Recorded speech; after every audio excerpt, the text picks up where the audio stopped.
Good evening, everybody. Thank you for being with us. I'm delighted to welcome our speaker, Cassian Schmidt, and particularly thankful to him because he has sandwiched this talk between two of his professorial obligations and has driven massive distances between these two universities, and he's maintained his commitment to speak to us tonight. So I'm very, very grateful to you, Cassian. Cassian holds a diploma in landscape architecture and a master's in horticulture. In 1998, he became the director of Hermannshof Garden, a privately owned and internationally renowned display and trial garden in southwest Germany. He has over 35 years of experience as a professional horticulture, but his love for plants and plant environments began much earlier.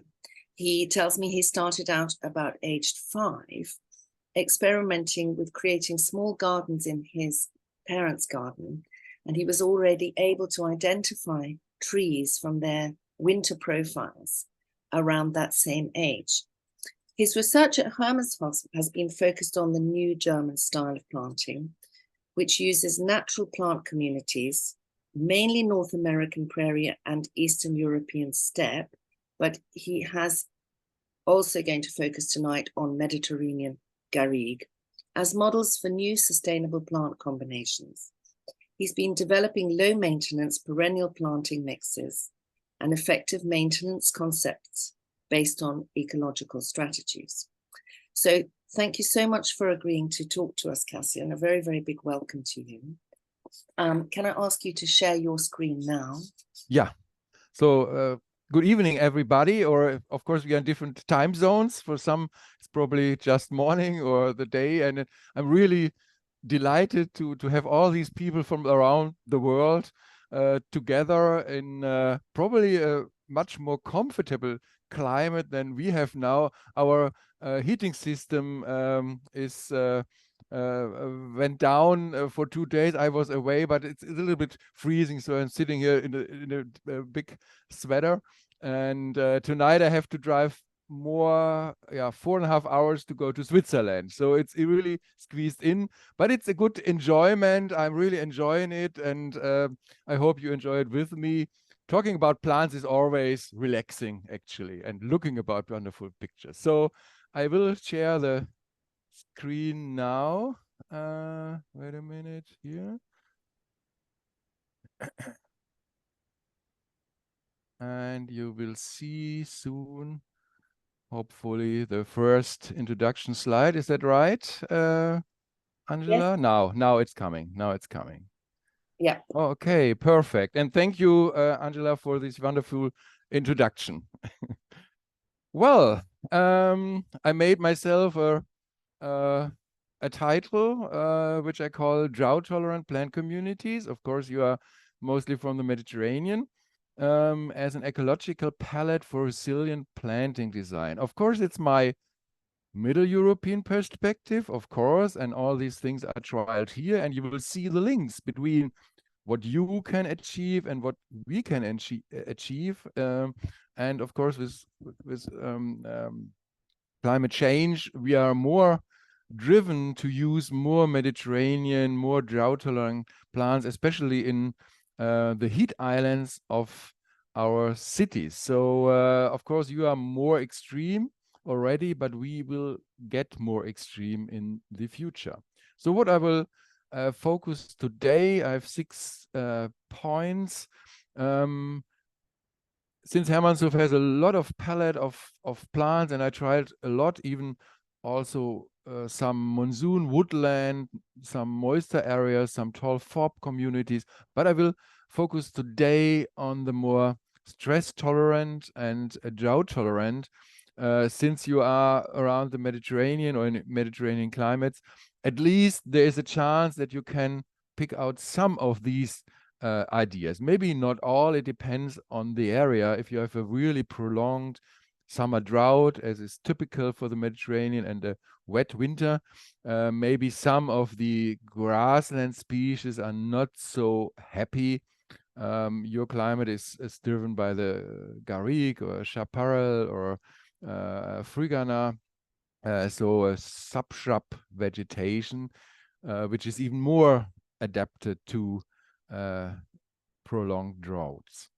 Angela was talking about the habitat-based planting style, which is basically the scientific base behind the so-called New German style. Germany has a very long history in plant communities, studying plant communities and vegetation science, and this was actually adapted to garden habitats or to garden settings. So it's a very naturalistic style, and often it's a quite meadow-like effect. And it's very different from the classic English conventional borders, which are more designed about aesthetics. And we try to use ecology and aesthetic both to create a more low input system, I would say. So low input means low additional irrigation, low or lower fertilization, or even no fertilizer, low fertility, all these things. So factors that produce stress mainly, because we found out stress reduces the amount of maintenance. And in Germany, we have a very nice system. In every catalog, in every perennial catalog, you have these graphics or these iconic images, which shows the different garden habitats, which are, of course, inspired by natural habitats. So there's woodland edge or woodland margin, then the open spaces, dry, mesic, and wet, then the really dry habitats, usually with a relief. So you see some sparse vegetation. This is what we will talk about. So these kind of things, and also plant communities which are closely adapted to stony soil, to well-drained soil, to rocky soil like rocky steppe. And yeah, these are usually there are 8 main habitats we detect in gardens, and there are some sub-habitats which I don't mention now. And the interesting thing is, when we are talking about maintenance, that there is a relationship or a link between stress and maintenance. You can see this, the classic mixed borders, which you have in England, but also in other countries, of course, also in Germany. You see a high amount of maintenance, so 5, 10, 15, 20 minutes. So it's usually above 15 minutes per square meter per year, which is quite a lot. You know, if you have 100 square meters, then it's really a lot of hours. And you see habitats like rocky steppe or woodland edge, meadow-like plantings or shade plantings especially, are much lower in maintenance. And the reason is that there are growing restrictions. So especially weedy species can't grow there so much. And these habitats are not so much disturbed. They are more naturalistic. And this is the reason that shade plantings are the least, you have the least amount of maintenance, but also habitats with restrictions in the availability of nutrients, light, soil depth, and all these things, they produce low maintenance plant communities, which is quite interesting, especially in Germany. So we focus on this lower part of this graphics. We did this now for this is for 10 years, but we do it now for over 20 years, these calculations. It is quite interesting to calculate how much maintenance a vegetation or a horticultural plant community will have in the future. So let's get to the main part. I'm really inspired by nature or naturalistic vegetation images. Of course, you can't just transfer them. You have to adapt them. You have to enhance them to have to bring it in a new way, in an artistic way. But my reference communities, my most important reference communities are those like so I will start with the Central European, Eastern European steppe, so our native, what we call our native dry meadows north of the Alps, which is important to use also native plants. Then I will switch over like 5,000 kilometers to the Central Asian steppes or meadow steppes with this a special, like a tall grass steppe. Then the Mediterranean scrub vegetation, garrigue and frugana, the western and the eastern Mediterranean, how we use them. This is your main part, of course. Then there is also interesting Central Asian shrub steppe or scrub steppe, which is also interesting. Which the difference is Mediterranean, there is winter rain. In Central Asia, there is mostly dry winters, cold winters. So these Central Asian subshrubs are much more adapted to our Middle European climate than the Mediterranean plants, but you can combine them actually. So they're quite adaptable. And then I will, in the end, go to the North American steppe grassland, tall grass vegetation, which is also a part of my trials and has a quite a lot of impact in public green, but also in gardens, because there are a lot of interesting grasses and perennials. And of course, with adaptation, you will see how I use these things, how I'm inspired. So you will see the natural plant communities and what I can or what we can do out of it. By the way, if you come from the French Riviera, there is the domain Rayol, where Gilles Clément designed similar things. So he got inspiration from natural plant communities from Mediterranean and put it in a garden setting, which is quite interesting. So if you want to see Mediterranean designed landscapes, really good quality, you should go to domain Rayol. Yeah, we start with the Central European dry grasslands. So we have also steppe-like vegetation, which is not a true steppe. You see where the red is, these are the areas in Germany where we have this steppe. So usually they are in the eastern part of Germany, usually on limestone. You see the mountains are here, and they are usually in the rain shadow of the mountains. So rain shadows produce dry areas even in a quite moist climate, which is quite interesting. So the wind comes always from the west. And this is the rain shadow area. In Thüringen, somewhere here is Berlin and Dresden. So you see, and what you also see, these are usually connected with river systems.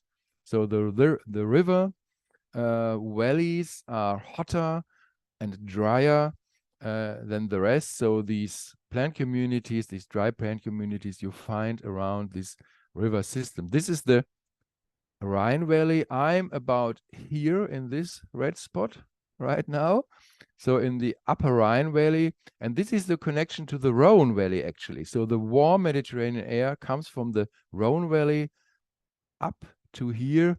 This is why we have this sub-Mediterranean climate in our area actually. So there is a connection. Actually, all the plants came after the Ice Age through this little door from the Mediterranean back to Middle Europe. Yeah, so this is why we have in the south more these sub-Mediterranean species than anywhere else. Well, let's see a few of these inspirational plant communities. Of course, they don't look Mediterranean at all, but for us, they are really the driest areas. And there are like steppe savannas, and they are managed, of course, so there wouldn't be open anymore if there wouldn't be grazing by sheep and mowing. And of course, the substrate is what causes these kind of dry landscape. So we call it is a substrate steppe. It's not a true steppe by climate. It's not a climatic steppe. It's caused by the substrate. And quite interesting. So this is quite sandy, so well drained, and you have these kind of open landscapes. You see there's even open ground, and there's one plant which is very characteristic for these sandy, sometimes even moving sand. This is the inland dunes, actually. This is all from the Ice Age. This is nearby. It's just an hour from here. And it was always used by humans. And this is Euphorbia sequeriana, the steppe spruce, which is very characteristic, which grows really in this poor, very poor soil, very open soil. So these are all plants which are very, very stress tolerant. This is one of the driest habitats we have here in Middle Europe. You see there are some subshrubs, but not so many. It's mainly a kind of grassland. A closer look, you see it's an open vegetation with bunch grasses, fescues, and euphorbia. So it's a very nice, interesting structure. And it's a high pH sand, so it's not a acid sand. And other steppe areas which look a little bit like Africa. This is near Vienna. This is the Pannonian floral region, which is very, very interesting. So this is also kind of steppe, but not a true steppe. Also managed by human beings for a long, long time. And it's a beautiful landscape of these trees and oaks mainly, and beautiful steppes. Of course, this is in the fall. But these areas in the spring and early summer are very, very beautiful. So this is steppe in Middle Europe. Of course, they are brown. Steppes are brown in the summer. Another area on rocky. This is a rocky steppe, also in eastern Austria, with a beautiful grass, Chrysopogon gryllus. You will see it also in my plantings. It's a very tall grass from the steppe.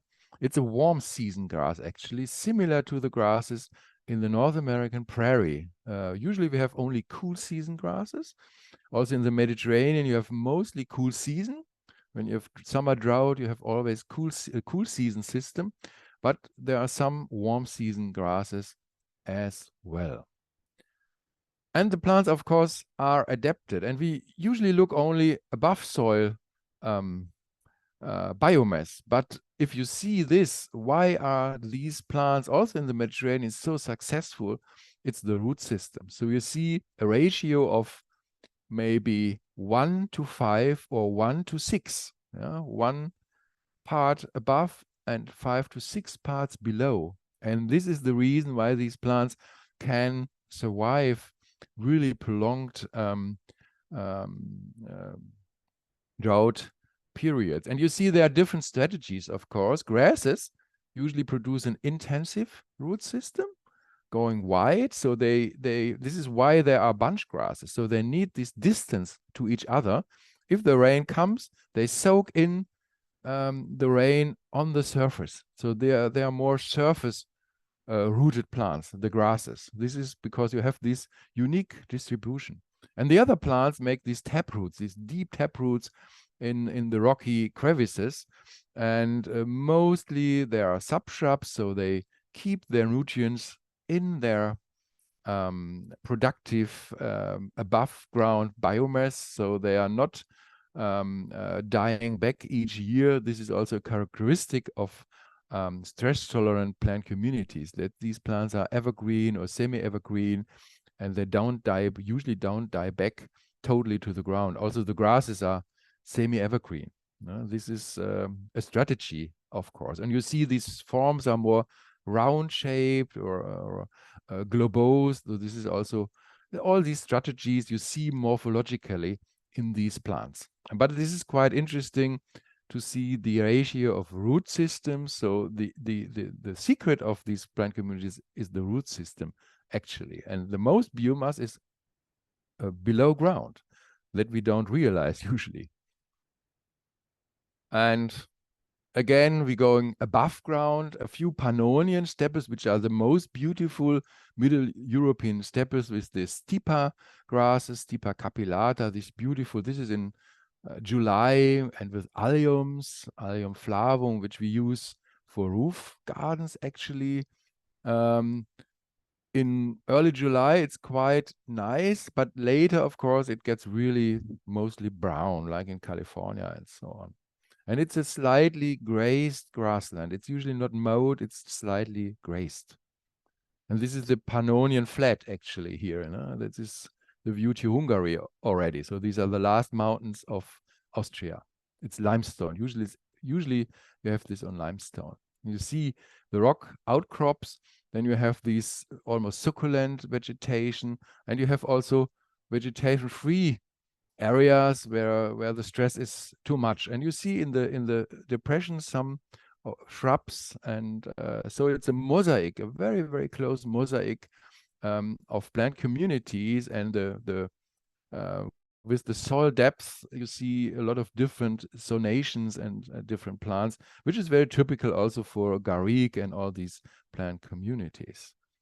And if you just zoom in, there's one interesting plant, which is this globe thistle, Echinops retro, and the subspecies Rutenicus, which is one of the most beautifuls and is much used in garden culture for dry areas. It's about 60 centimeters, a taprooter, which is still green in summer, very prickly, but a beautiful blue. And what's also typical are umbellifers.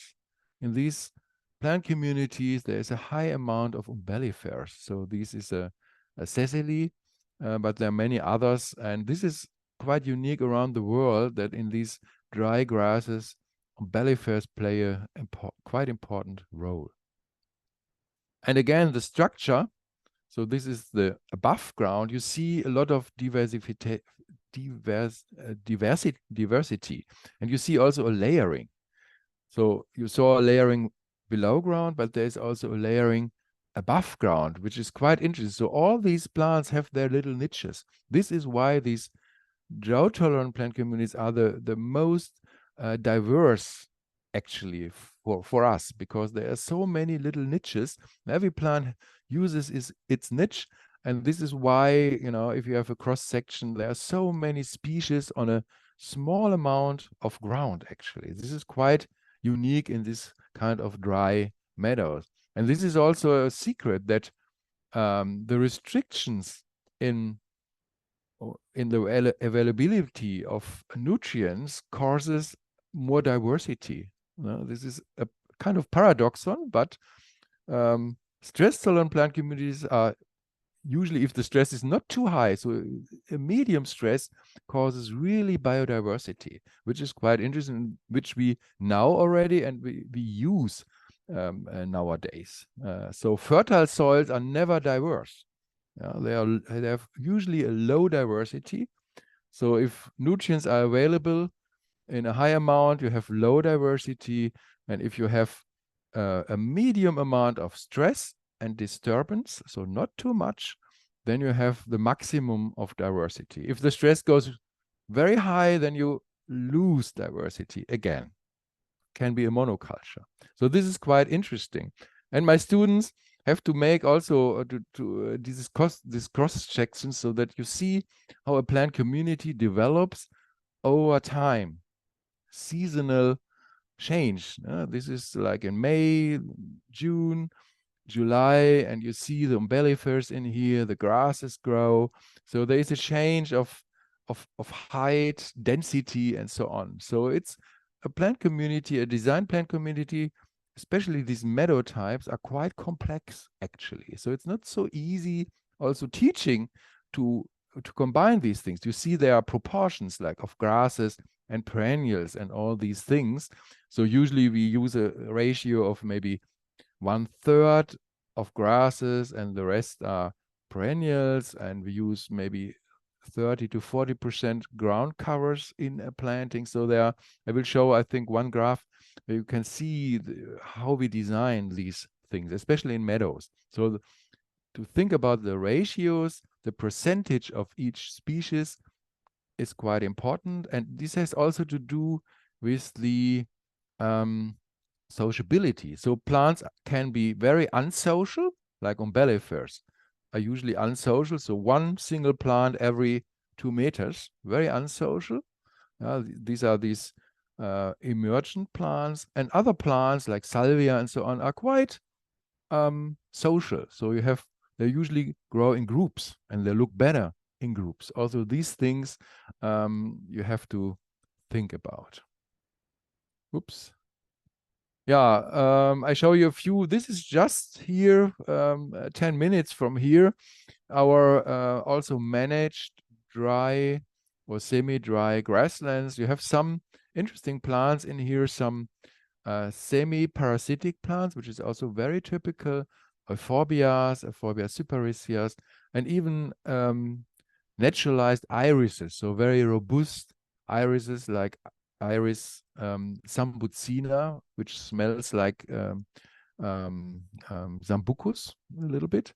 So these are really tough plants. And if I'm there, this is in May, June, I always feel like in southern France, you know, these kind of meadows. And all this yellow is Rhinanthus, which is also a semi-parasite. So you see there's not so many grasses because these parasites or semi-parasites, they keep the grasses in check. So they feed on grasses, but it's kind of a symbiosis, of course. So they never outcompete totally the grasses. And this is my version in Hermannshof. So this is nature, you see, and this is the designed version. So of course it's a little bit enhanced, it's more colorful even, but I use many of the same species which we have around here. So geraniums, and this is the Antericum, Liliago, very, very typical plants for this dry area. And this is the Trifolium alpestre, which is a leguminose. And some other aspects. So usually the colors are white, yellow, and magenta. So it's really like a natural meadow. If you go to a more drier side, this is also a hillside. I call it the Steppe hillside, mainly Middle European, but there are also some Mediterranean elements, like this Hermannshof is more Mediterranean species. But you maybe remember also this kind of hillside in southern France, in the Provence, in the Vaucluse. All these areas have similar plant communities. Also, the backcountry of Nice and all these things, if you go a little bit higher, you have exactly this vegetation. So it's sub-Mediterranean. It's kind of Mediterranean, but not with these very long summer drought periods. So also here you see a lot of grasses, which is usually a melica. You see the evergreen oak, Quercus ilex, which you are very familiar with, totally hardy for us. Meanwhile, you see some umbellifers here, Poisedonums, and here up umbellifers. So it's a plant community that looks very naturalistic, and I really like to use also shrubs and subshrubs. Like this is also from the pea family, Hermannshof ratisbonensis, which is a native species, but it grows also in France. A low shrub which blooms already in April, actually. So I like that very much, and the bees like it really because it's one of the earliest nectar sources. And you have lavandula here, so all these grayish with this yellow or greenish yellow looks always very nice. And this hillside is also a combination of steppe and Mediterranean scrub vegetation. So you have Santolina here, you have euphorbias here, and this is Melica ciliata, which you have also in the Mediterranean, usually a little bit in the higher mountains, but it's very common in the Ligurian Alps, in the French Alps, in drier area. One of the best grasses. Can be a little bit weedy sometimes, but I love it because it has this silvery appearance, and it's very loose, very nice. and fits very well with these all grayish and yellow colors. It's about knee high. And of course, Steppe, you have seen the naturalistic Steppe meadows in Austria. And also this, it's a very well-drained soil, but it's not a totally poor soil, actually. So it's a misunderstanding that steppes are low nutrients. The nutrients are not available in summer because it's so dry. This is also in the Mediterranean, but these soils are actually not very low in nutrients, but it's the availability. And so these plant communities need this summer drought, actually. So if you just feed them and water them over the summer, this is also true for all Mediterranean plant communities. They grow, of course, but they grow faster and they die faster. You know, they do what they usually do in nature in 20, 30 years. They do maybe in 3 and 5 years, and then they die. So their lifespan is much shorter. And this we try to avoid if we apply stress. Of course, you have stress for free in the Mediterranean.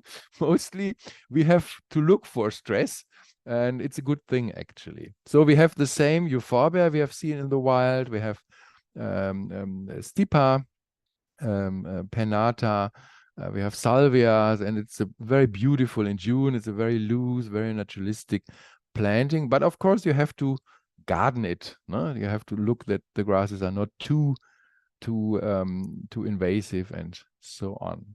But it's a very nice and loose steppe. Steppes are very delicate, actually. So and you have to support this, that they're really delicate, these things.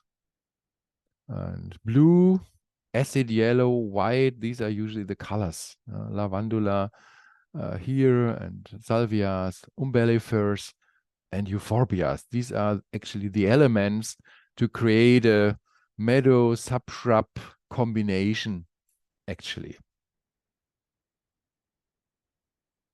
And in the spring, of course, this is the best way to use these botanical tulips, which I really like. So in these areas, the garden tulips would be out of place because they are too fat, too big.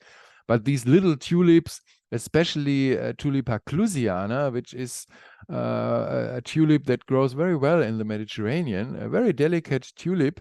It opens only in the sun, and I really love it. It's not really self-seeding or so on, but it's cheap to buy, and you should use at least 200, 250. So this, I use always 200.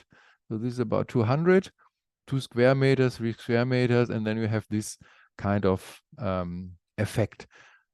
It grows very well in these kind of steppe areas. So this is this, wait a minute. Yeah, this is the same area in the summer, and this is in spring. So everything is quite low in spring. But they need some cool temperatures, you know, bulbs, especially tulips. If it's too warm, too winter warm in the Mediterranean, I guess they won't flower that well. Oops, that was too quick. So now we go to the Central Asian steppe, which is even a nicer version, but there is a lot of links between Middle Europe and Central Asia, because these plants could move in a drier climate after the ice age. There was a kind of a bridge of steppe, so they could move these 5,000 kilometers from Central Asia to Middle Europe. And we have still some of these steppe elements, these Eastern European or Central Asian elements in our meadows. So we are now in Kyrgyzstan. In the background, you have the Tian Shan Mountains, which reach in this part, they are glaciers, so they're about between 4,000 and 5,000 meters. So quite high, and we are here not on sea level, we are on about 1,800 meters high. So this is a high valley, and it looks almost like a garden. When we were there, we thought, oh, this could be a design of Piet Oudolf, you know, the Salvia River or so. It looks so garden-like, you know, it looks so designed and friendly. And what we learned, actually, I was there 4 years later, the same spot, and there was maybe only 10% of these salvias left. And what we learned is that these very colorful plant communities depend on disturbance. So there was a history of disturbance. What we learned, they convert the steppe after 10 years in a potato field. They grow the potatoes maybe 5 years, and then they just leave it uncultivated and the steppe comes back. And this is probably in year 4. And in year 8, you have more grasses and less perennials. So that told me what we want to achieve in gardens is to slow down the succession. So we want to keep these kind of early, slightly disturbed plant communities, which are usually more colorful than the really resilient plant communities of like 80% grasses. But this is nature. So disturbance enhances for a short time the biodiversity. We have also globe this is ligularias, a lot of tall perennials in the depressions. Beautiful areas. They're even more visually more colorful than the Eastern European ones. And these are the true steppes. So these are climatic steppes. They are caused by these strong cold winters and windy summers and sometimes cool temperatures. So this is not friendly for woody species. So this is naturally free of woody species usually. And they're also usually subshrubs. They are slightly grazed and sometimes also hayed. So this is also a semi-natural plant community, but very, very high diversity. Look at these beautiful meadows. They look a little bit familiar, Middle European, but they're a little bit more colorful. Of course, this is in July, so they're not brown yet, but they will be more or less brown in August. Oops. Yeah, and this is what you want to see in the steppe, the Eremurus. I saw always images in these wonderful books of Phillips and Ricks, which you might know. There is one book about bulbs, and I saw a picture about Eremurus in the wild, and I thought this would be one of my dreams to see that personally, and we had the luck to see this. It was a quite moist year. They don't bloom every year, and this is Eremurus tianschanicus.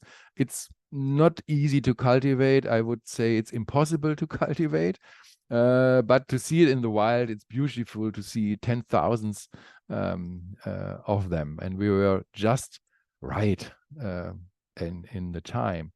And my colleagues, you know them probably, James Hitchmer and Peter Korn. They were my company, and we did a really wild trip through Kyrgyzstan, discovered a lot of things. Another thing was, I didn't expect that this is Eremurus robustus. And of course, you call it, steppe candle, we call it in Germany. But you see, this is a tall forb plant community with polygonum and so on, and really plants that need nutrients. So it's not really steppe there. So that was also interesting to discover that not all things we have in our mind belong to steppe. In reality, they are not really always belonging to the steppe. And of course, you have to be you have to tend. There is no accommodation, there is no hotels and so on, but this gives you the freedom. So you just travel, 4 plant nerds, you can imagine, and you are totally free, almost no people, and in the evening you just detect a nice spot in the middle of these beautiful areas, and the next day you continue. So you don't lose time going to a hotel or whatever. Maybe every 4 days you have a shower, but you have to be a little bit low. You are close to nature, and you clean yourself in these icy rivers which come from the glaciers, which is an experience. But you are immediately awake in the morning if you do that.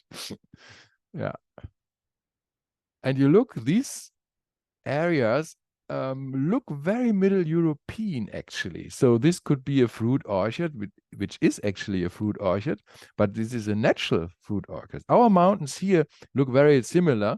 So we have these planted fruit orchards, but this is natural. So all our trees, which belong all to the family of the Rosaceae, prunus, the plums, the peaches, the apricots, the apples, all come actually from these natural fruit savannas. So this is a natural fruit savannas. It's not planted. It's used, but it's not planted. And you see these beautiful meadow areas around it. And you have lakes of salvias, and behind you have these little fruit orchards, actually, with grassland underneath. And you see walnuts, you see plums, you see pears, you see apples. You know, they're all wild. They're not planted. And the whole diversity we have in our apples, you find even here. And it was quite eye-opening for me to use these kind of savanna steppe combination in public green, which makes sense. You see, and there is also some disturbance, you know, Salvia sclarea, which is also native to the Mediterranean, but it's also native to Central Asia. You have the mallows, Alcea in here.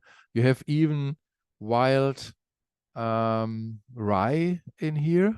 Probably there was a field before. As I said, there is a disturbance history.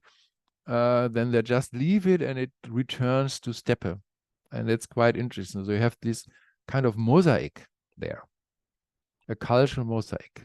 And this is my version of this in the Hermannshof. With a lot of allium, of course, it's colorful, it's more enhanced, but the same elements: salvia, achillea, vertical, horizontal, and also the kind of distribution. So smaller groups, repetition, these are the elements.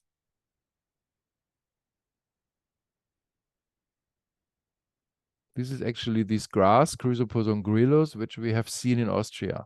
It's a little bit taller here. Wonderful grass, not much used. It's a warm season grass, which would also grow in the Mediterranean. It grows actually also, yeah, in south of the Alps. And of course, you have to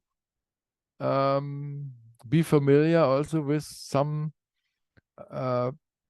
seasons which are more brown and dry. So brown is also a nice color actually for me. So this turnover of green to brown, I think this belongs to these drought-tolerant landscapes. And there's a lot of structure actually, which are really nice. Of course, we maintain it a little bit about, you know, with maintenance. So we take away parts which are not so attractive to enhance these kind of like flow-mist and so on, to have a nice structure in there.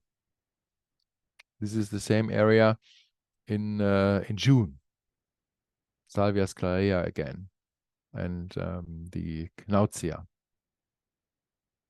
Flow-mist also important. Mediterranean subshrub. There are a lot of flow-mist. You know, this shrubby flow-mist. This is flow-mist Russelliana, which we use a lot, which is also kind of a subshrub from Turkey. And this is Phlomoides. This is now not flow-mist anymore, the pink ones. This comes from Kyrgyzstan and from the steppes, actually. And you see grasses are very important in this. This is another grass, Ahnaterum splendens, which is also not much known. Beautiful, tall grass. It's a cool season grass, very drought tolerant, very common in Kyrgyzstan, actually. It can even grow in salty soil. And I love alliums.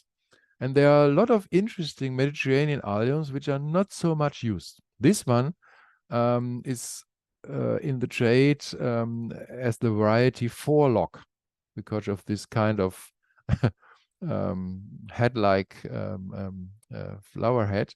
And it's a Mediterranean allium. I know it from the Mediterranean coasts and also from Corsica. It's Allium amethystinum. This is the species. It's a allium that comes to life in fall.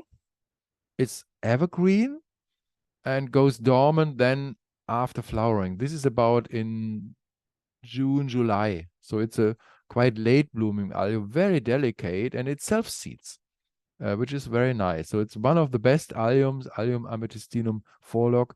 It's a really Mediterranean species.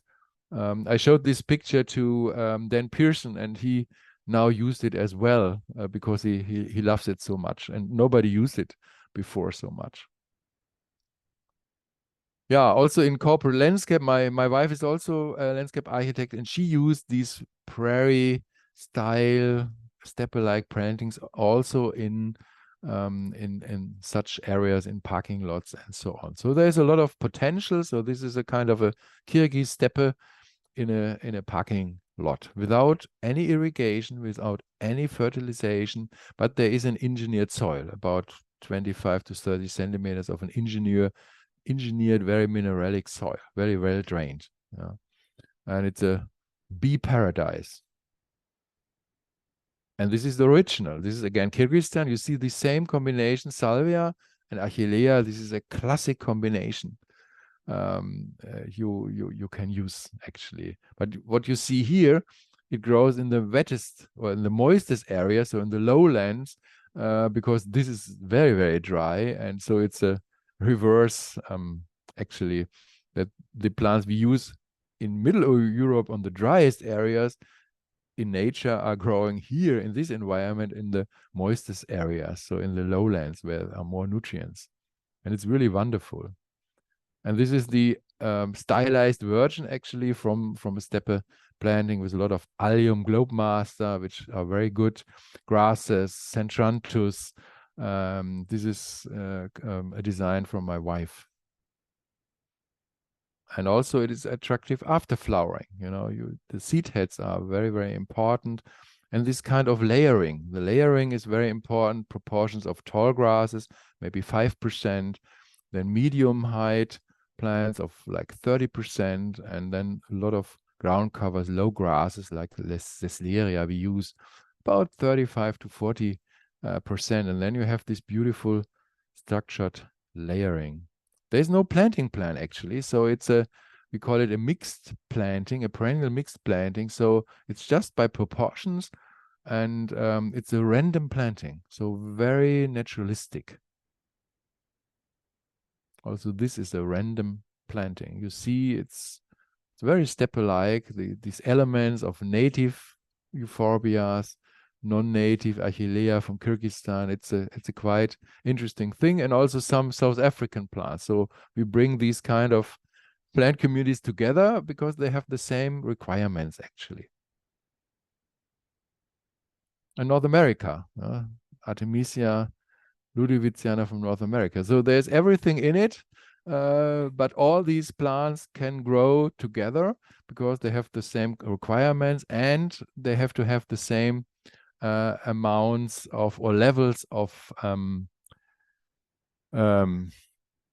competition. This is also a problem to achieve a balance in competition.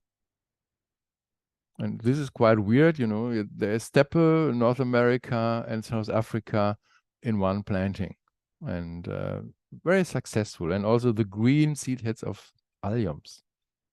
And this is the kind of perennial random mixed planting, how we do it. So we have categories like structural plants, which are the emergent plants, a few, like 5%. Then we have seasonal theme plants. So Achillea could be a seasonal theme plants, which is important, which is dominant in a certain season. Also bulbs can be seasonal seed plants. Then we have companion plants, a high amount of companions. Then fillers are the short-lived gap fillers actually, which are important, especially for the beginning. And then we have ground cover plants that you fill in. And then on the end, you have the bulb. So this is the system behind the new germ style, or this kind of, so we build these categories which are observed in nature, of course. And then you have this kind of random system. So you usually don't need a planting plan. You put special percentages on each plant you use. Usually use 12 to 15 species at least. And this is how we use it in public green. So this is a steppe prairie combination. Also, this silver summer, it's a very famous module actually. So we designed also modules that you can reuse, which are tested and you can reuse in inner city environment. So this is also without irrigation, beside the first year, of course, for establishment, without irrigation, without fertilization, planted in an engineered soil and covered with 5 to 7 centimeters of gravel or grit of usually either 2 to 5 millimeters or 2 to 8 millimeters or 8 to 16 millimeters. This is 8 to 16 millimeters, which is very good to use, because this is the best way to avoid evaporation. This reduces the evaporation about 30 to 40%, which is very essential actually, especially in your climate. And you see it in nature. You have always a kind of gravel layer in the Garigue and so on. Yeah, the scrub and Garigue vegetation you're very familiar with. This is Corsica. You see totally different. There are some grasses, but usually they are consistent of evergreen shrubs and subshrubs.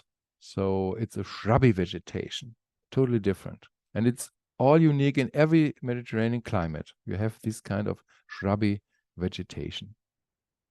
And in the Eastern Mediterranean, this is the Western Mediterranean. The Eastern Mediterranean is a little slightly different species. Like in Turkey, Greece, you have this kind of combinations. A lot of Euphorbia rigida, Balota, and also you see the effects of goats. You know, all the plants are almost topiaries. They are reduced, and everything is eaten. Only plants that are not edible survive actually. So it's a highly grazed, degraded landscape actually. Yeah, what you find here, but it's very beautiful. The seeds of Euphorbia rigida. This is in April. It's very beautiful. You see repetition. You don't need much species, 3 species, and it's a very nice, typical landscape. And this is another one, also in Turkey. You are probably familiar with Euphorbia wulfenii.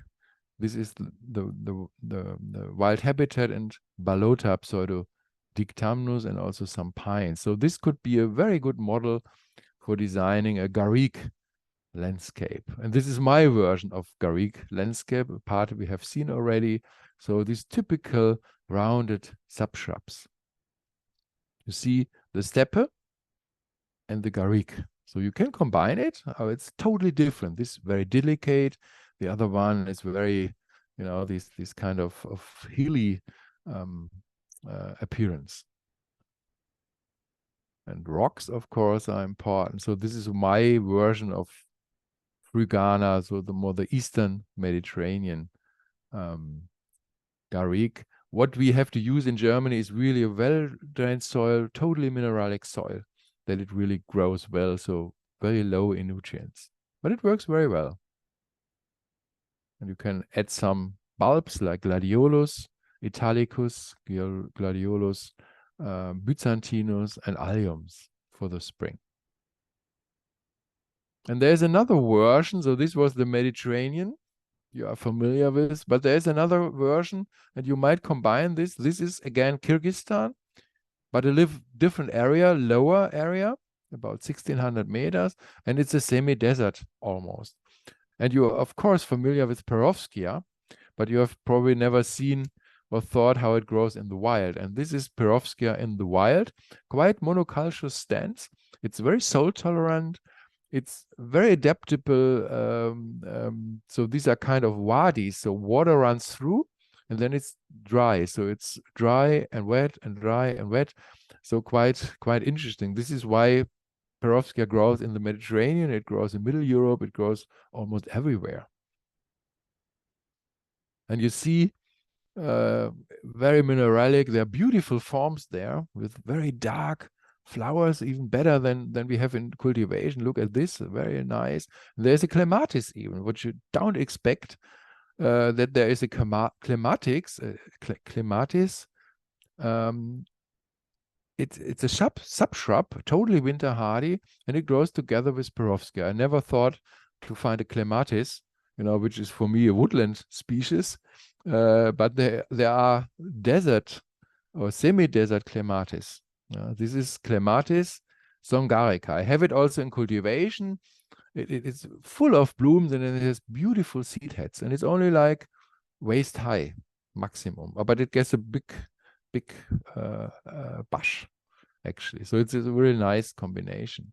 And you have ephedra, which you have also in the Mediterranean. They're usually green, but this is a very beautiful one, ephedra. I think there are different ones, ephedra glauca. I also have this in cultivation. It grows very nice, and I think it's a nice addition, maybe. This is my version. So this is Germany. These are ephedras from Kyrgyzstan. So it works. This is the clematis and all these things and grasses. So it's a kind of, not a garrigue, but it's a subshrub scrub vegetation. And last but not least, a little view to the North American prairies, which might be the least useful for you, especially the taller variants, but we will concentrate on the more dry to mesic tallgrass prairies and the oak savannas. This is the classic tallgrass prairie, which needs nutrients, which needs about 1,200 millimeters of rain. So this is not the best really for the Mediterranean, because there is no dry season in the summer.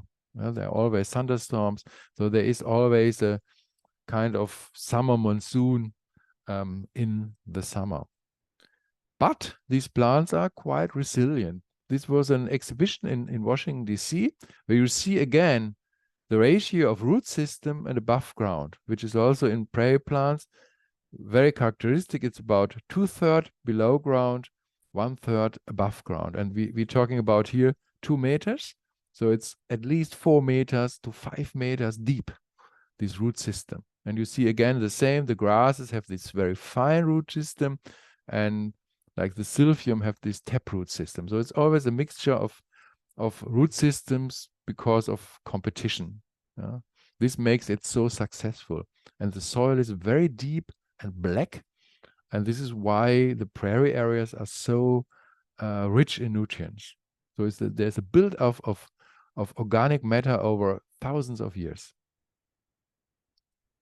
Of course, if you see a real good old prairie, which is not disturbed, it looks like this. So not so attractive. It's a very, very grass-like with a few little things dotted in. And of course, there are different versions of prairies. And the best prairies are here, east of the Great Lakes, actually. This is a little bit science, I go over it. But what's interesting, you have also a succession of prairie, savanna, and prairie woodland, which is quite interesting. And there are wet prairies, mesic prairies, and dry prairies.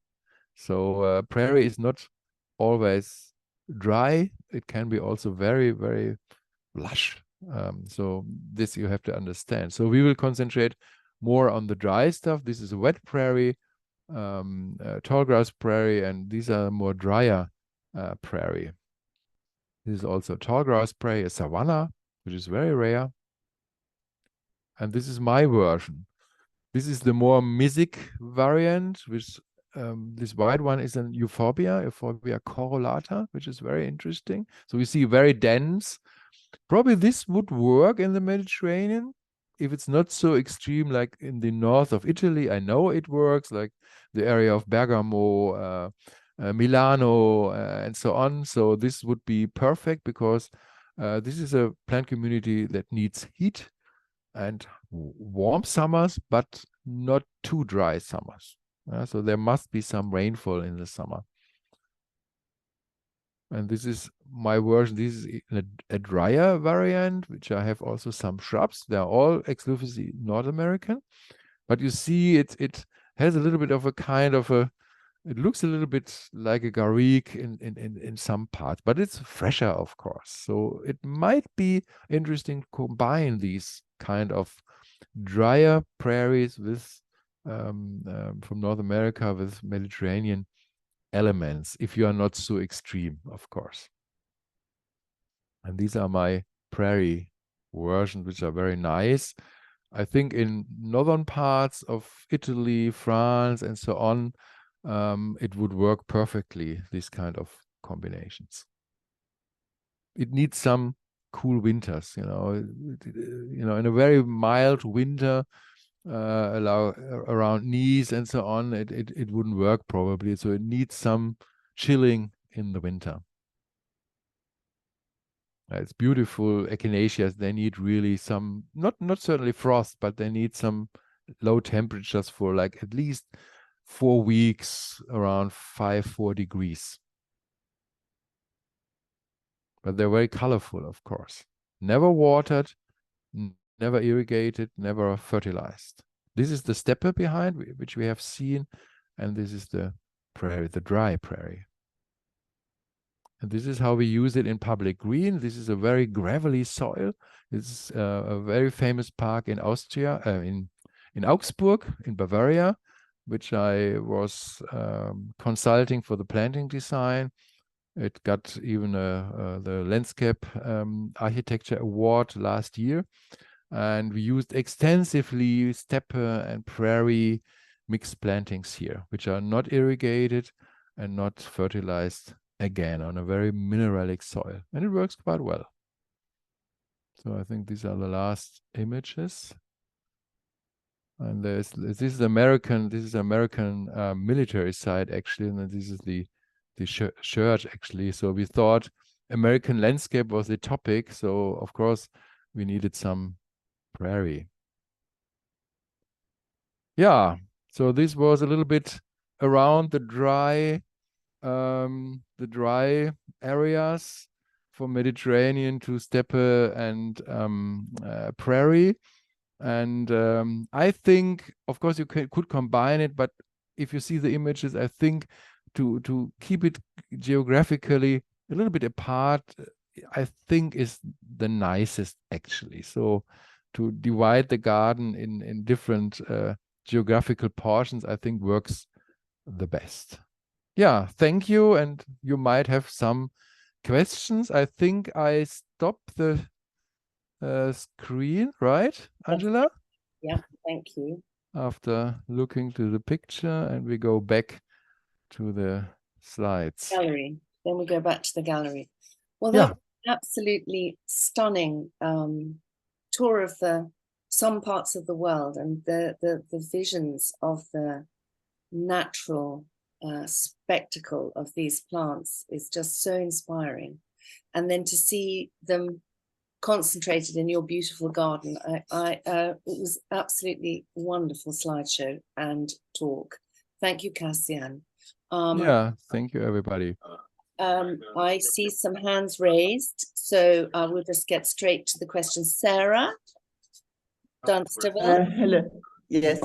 Good evening. Thank you very, very much for this mind-blowing tour of different landscapes. I have one little question. I mean, I have many questions, but one I'll ask now is about the engineered soils. Yeah. That you mentioned. And I wondered what your recommendations are for Mediterranean gardens with regard to engineered soils, because it's a topic that I find very little information on, and it's not one that you can translate from Central Europe directly to the Mediterranean. Right. So let it make clear, if you have a good well-drained soil, there is no need actually to use. Cassian, may I just interrupt you? Just sorry. If you are not asking a question, and you can you please mute yourself? There are people talking behind the presenter, and it's not easy to focus on what he's actually saying. Please check your mute button if you're not asking a question. Thank you. Thank you, Angela. Well, basically, I would stay usually with the soil you have, because it's also an environmental thing, and usually you can improve the soil. And the problem is always the weeds. And so I would recommend, if you have a lot of annual weeds, there's somebody still not muted. So I would recommend, because it's a lot of effort to get new soil and so on. So the best way is maybe to use a mineral layer on top. It's not a engineered soil, it's just a cover, a mulch cover. And because all these weeds are usually they germinate from light, and if you cover them, they don't get light anymore, and then you get rid of most of them immediately. So a mulch layer can help a lot for reducing the amount of annual weeds, which you have a lot in the Mediterranean, of course. Some are nice, some are not so nice, because you have winter rain season. But you can get rid of it really with a mulch layer. It can be sand, it can be gravel, usually a material that you have available around it. So it doesn't make sense always to substitute the soil you have on site and substitute with an engineered soil. In professional parts, like in the city, if you have a median strip or a roundabout in the city where there is no soil, then we use, of course, this engineered soil to be safe, a weed-free engineered soil to reduce the amount of maintenance. But we use usually plus a mulch layer. So engineered soil plus a mulch layer to reduce the evaporation. So, and of course, there are companies that provide it. Usually we use a very mineralic, so maybe only 15% of volume of organic matter. The rest is just sand, gravel, a mixture of these.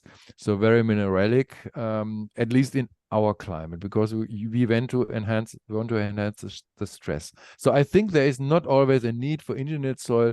A mulch layer can be very effective, like Peter Korn. A lot of people do this just to reduce these annual weeds and to keep the moisture. Okay. Thank you, Cassian. Okay, thank you very much. Welcome. Carol Bornstein. Thank you for this talk, Cassian.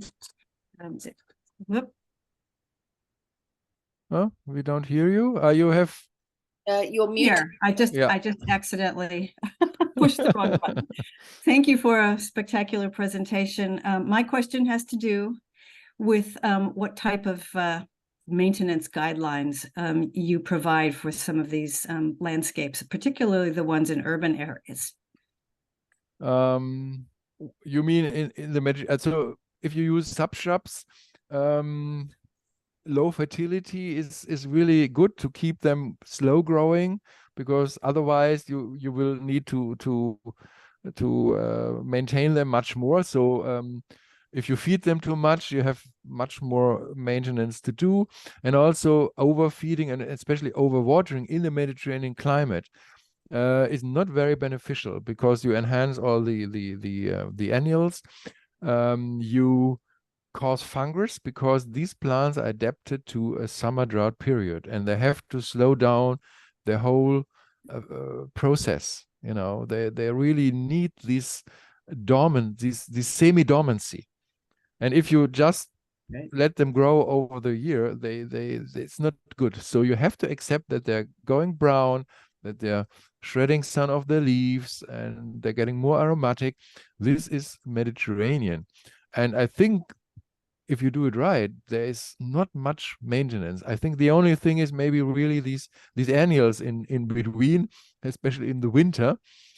Some are quite nice, and you can maybe also seed some things like Californian poppy or so, to have some more beautiful little things, not the big things, but the little things, to just throw them in between, and then to really have a little bit of competition to these nasty weeds. But I think to keep them slow growing, I think, is really the secret, because this overgrowing, I think this is the most mistake that people in Mediterranean countries do, that they do over watering and keep these plants growing over the seasons, which of course looks nicer, but has a lot of disadvantages. You know, they overgrow, they don't have their resting period. So you have to accept, I think, and to realize that the Mediterranean, there is a little bit of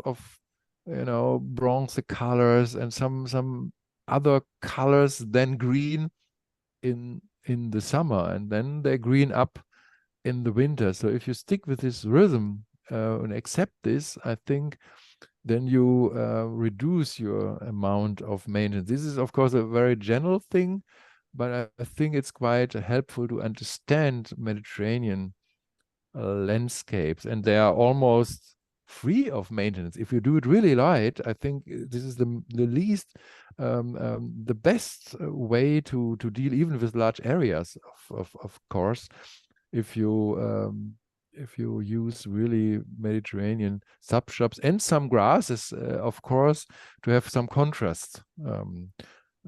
Yeah, that would be my advice. Singing my song. I'm glad to hear you articulate it so well. Okay, Nicholas. Hi, Nicholas. Angela, as always, you do a blistering good job of getting the finest presenters for us. Thank you. Cassian, that was just terrific. Thank you. I live over in the same area as Carol over in California, Southern California. Do you, two questions. Do you find yourself over in America from time to time? Do you come this way? Well, I have been several times to America. I have also been to California a long time ago, but I will be next year. Actually, I will be two times in America, once in New York and once in the Midwest in the summer, in March, I think in New York. So I'm traveling, and I've seen, of course, the chaparral vegetation, and yeah, it's fascinating. Actually, I've seen it in the summer, maybe not in the best season. Have also been in the San Francisco area, which has also quite nice vegetation there, and yeah, fascinating. And you are lucky to be in these areas, actually. So where are you from? The south of Los Angeles or north of Los Angeles? Yeah, so I'm where I live is about 50-60 miles east of Los Angeles. East of Los Angeles. Yeah, so we're in the coastal ranges. So you know, you have LA, then you have the ranges, and then you go on into the Inland Empire where the desert is. So, and then my other question is, have you any published work? Do you have any books or? Well, I have a book of Hermannshof. I have published a lot, but unfortunately more in German. But I'm working next year on a book about these, you know, friends communities and how to transfer it into designed landscape. And Timber Press was also asking me, so there will be something in the future. Terrific. Oh, we'll look for that one. Yeah, a lot of people say that actually, and yeah. Yeah, great. Well, thank you, and thank you, Angela. Thank you. You're very welcome, Nick. Thank you for coming. I know you've just had you've just been in hospital, haven't you? No. I'm actually watching this in bed. Yeah. Oh, okay. That's enthusiasm for you. Okay, so Matilde, Jeze. Yes, Ezekiel. Hi, Cassian. Hi, Angela. Thank you for the beautiful presentation. I just have a question about irrigation, because when you mentioned there's no irrigation, what will be then the ideal time of the year to do all of this planting? Well, if you're in the Mediterranean, fall and early spring. I would say even fall is probably the best, because then you have really the advantage of the winter rain. So I would say now, October, November would be, I think, a good season, because all these plants need cool temperatures to get roots, because in the summer they don't do anything, which is logical because they are in their resting dormant, semi-dormant season. So they root now. So also when we do cuttings of subshrubs from cistus and so on, it's usually in the cool season. So there are typical cool season plants which grow now, and you see it in your cistus. They make the shoots now. So this is the growing season. So I think fall is the best season to establish Mediterranean landscape. Maybe also spring, but I think if you have these 3-4 months of winter rain, they're well established, and they're much more, probably you don't need any extra watering if you do it now or in the fall. Then they have a root system already, which is maybe not deep enough. Maybe there is some extra watering in the beginning, in the spring, but at least in the second year, they should be totally self-sufficient, and there is no need for irrigation anymore if you use the right plants. Of course, they could be from California, from a mixture of Mediterranean and California, and even Chilean plants. And so you should use really your native palette. This is my advice. We can be a little bit freer in our climate, but I think in the Mediterranean you really should use your palette, which is quite vast. California has so much to offer, actually, with all the salvias and what you all have. And also the Mediterranean, there's so many beautiful things. And you can see some gardens at the Riviera and so on, and some people who work with this. You had them also here on the talk. And so I think, especially in the Mediterranean, it's a little bit of a neglection of the plants that are really sustainable. So there's always this image of having an English kind of garden in the Mediterranean, which is a little bit in nowadays. Not here. Of course, you are in the society, of course, you know. And this is, you explained me yesterday, this was the reason to found this society. And so to do this seriscaping, yeah. So yeah, I would love to be in the Mediterranean to have all these sorts of plants to use. Yeah. Okay. Can I ask a question before Maureen, and then also Maggie? Are you around, Maggie, or Yvonne? Because I think there are some questions on the chat that we need to address. Some people have preferred to write the question. Is Maggie there? Nobody's there. No, because I can't read the chat myself. Yeah, so, I'm just trying to open it, but want somehow it doesn't work. Ah, no, I see the chat. Okay. Do you want to address? I had a question about disturbance. Yeah. If I may. Sorry, I will get to you, Maureen. Okay. You know, you mentioned a lot that these natural habitats are disturbed. So I wanted to know how you simulate that, or do you not simulate that in your garden. Well, there are two ways. If you start a planting, you start always with a history of disturbance. You prepare your soil that this is the disturbance. So in the beginning, you have this really short-lived but very colorful plants, so like Salvia sclarea. This is a typical plant that shows disturbance, and of course later grasses and so on will take their place. So if you want to keep these disturbance tolerators, this is one of the strategies. Then you have to disturb. That means that you have to disturb your soil mainly, actually. There is a substitute for disturbance, which is drought. So in the Mediterranean, the drought is the disturbance. So the drought period, this is because annuals are preferred in these kind of environments, because annuals are even better adapted to drought periods than plants and subshrubs. So they can germinate immediately after a good rain.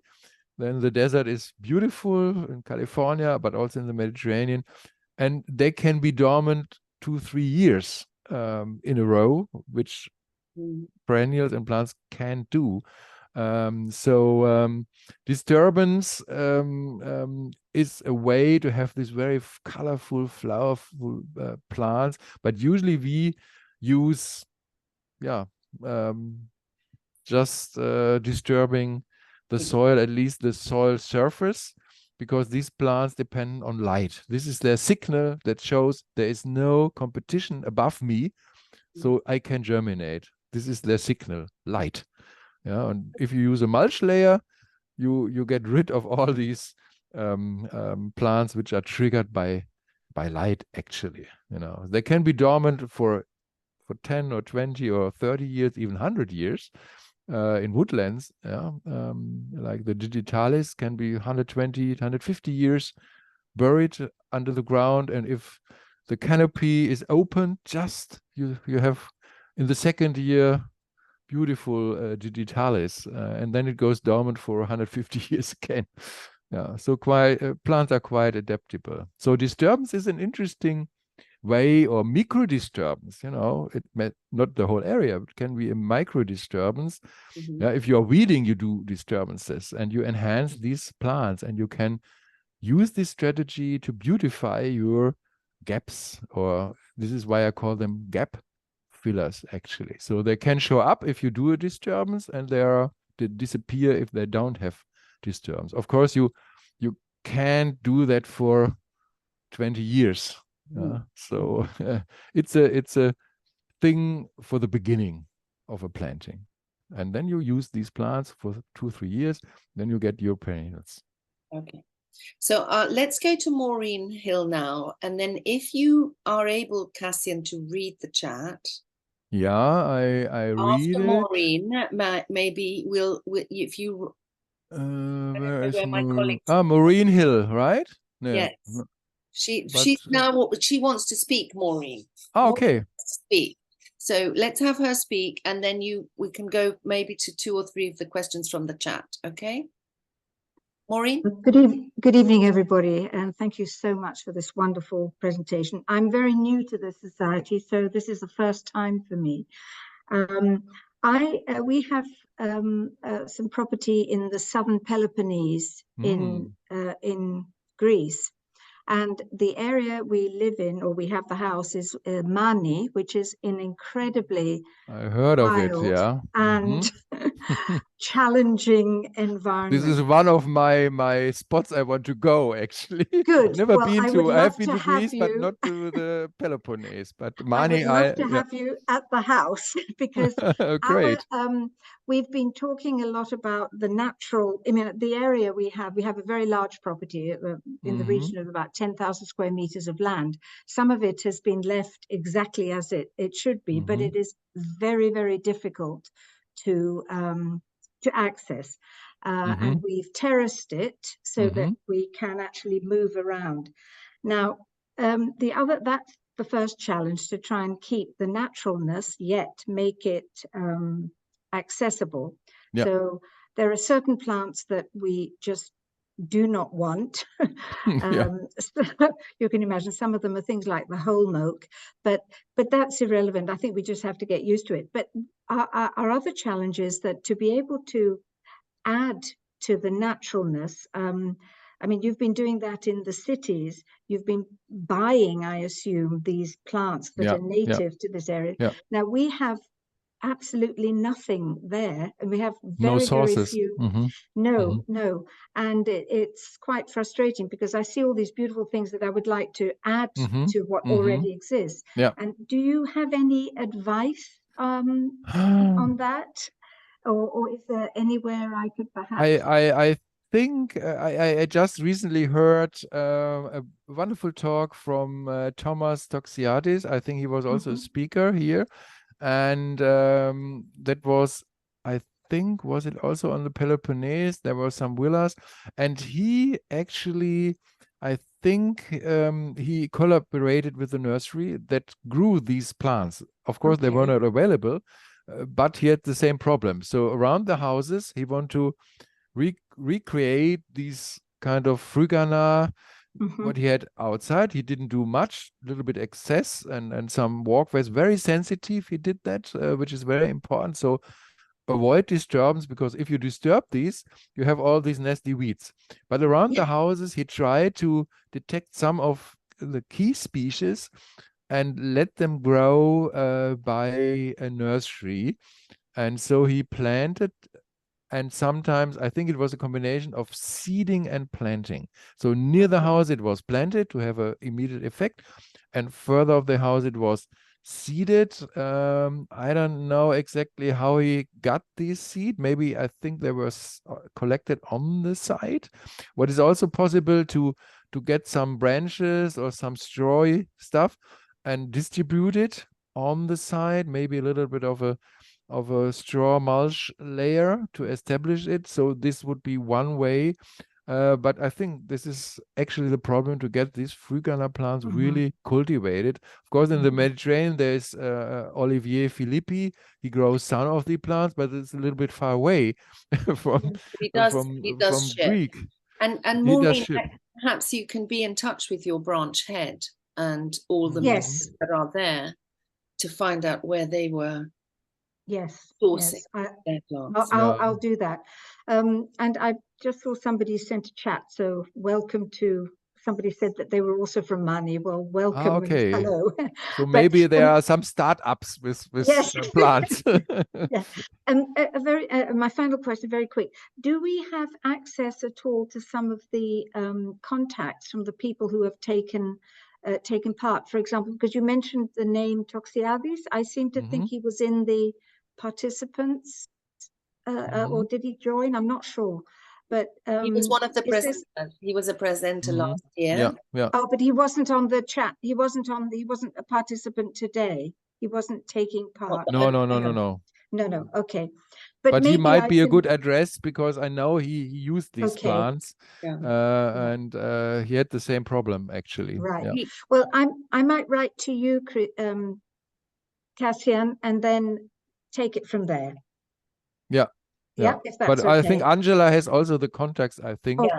I think use the network, use your local Will network. do. I think. And by all means, write to me, and I do have Thomas's email, of course. Thank you very much. Good. Let's have a look now at this chat, the questions on the chat. I have one question here from Rosie Boehm. She's in Corfu. Where's Rosie? And she has a question about, can you repeat the percentage of different plant types in your grid planting, please? Great, thank you. So this is these kind of the planting modules. So there is I had these kind of plant design template. No, the functional types, that was the word. So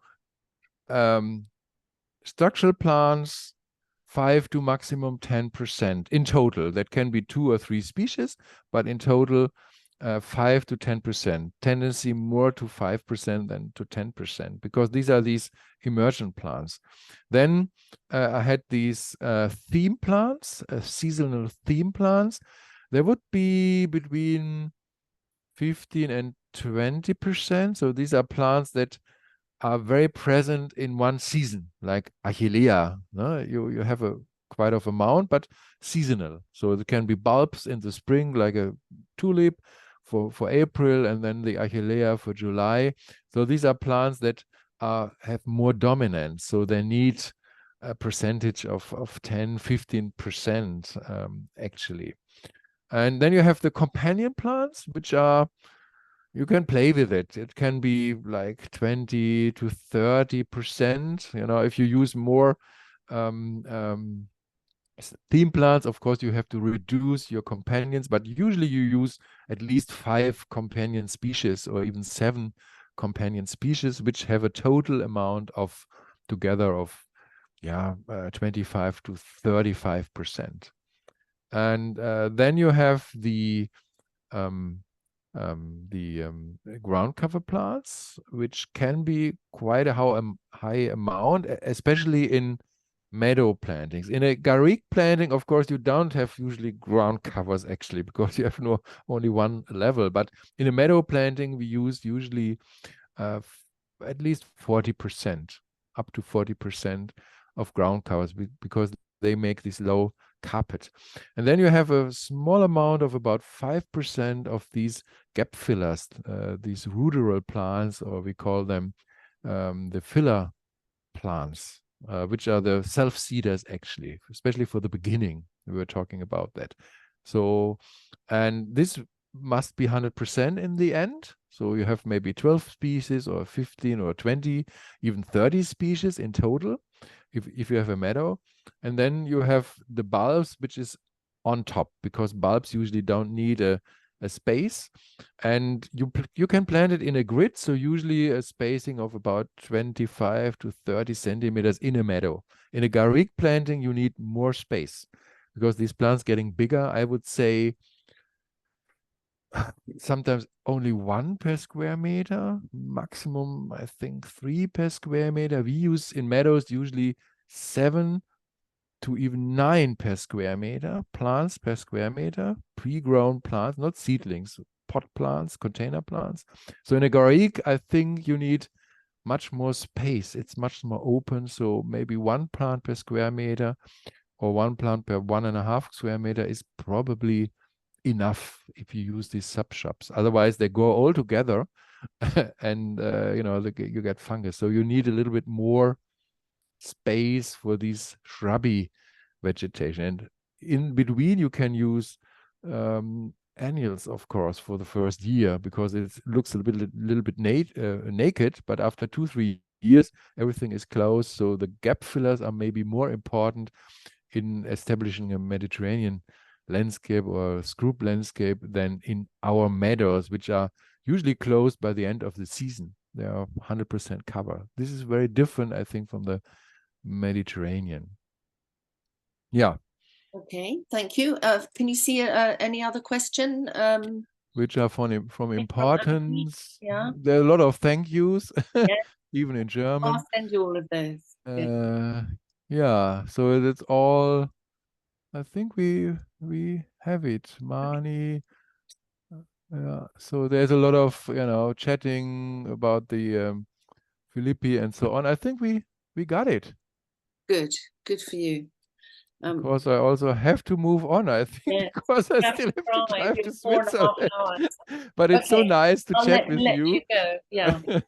Okay, well, look, And, that was a truly, really spectacular presentation. I can't thank you enough. I very much envy your life going around all of those wonderful places. Also, we're really lucky, and I really get me truth. My wife always wants to go to the Peloponnese, so maybe we show up there. There's a Marine. good branch down there, so they'll be happy to see you. Okay, so thank you, and yeah, you're very welcome. And thank you for participating, and we'll see you next month. Okay. Yeah, so bye everybody. Bye-bye. Good evening, good morning, whatever. Thank you. Bye. Goodbye. Thank you very much. Thank you. Bye. Thank you very much. Thank you, Angela. Bye. Bye-bye. Grazie. Ciao.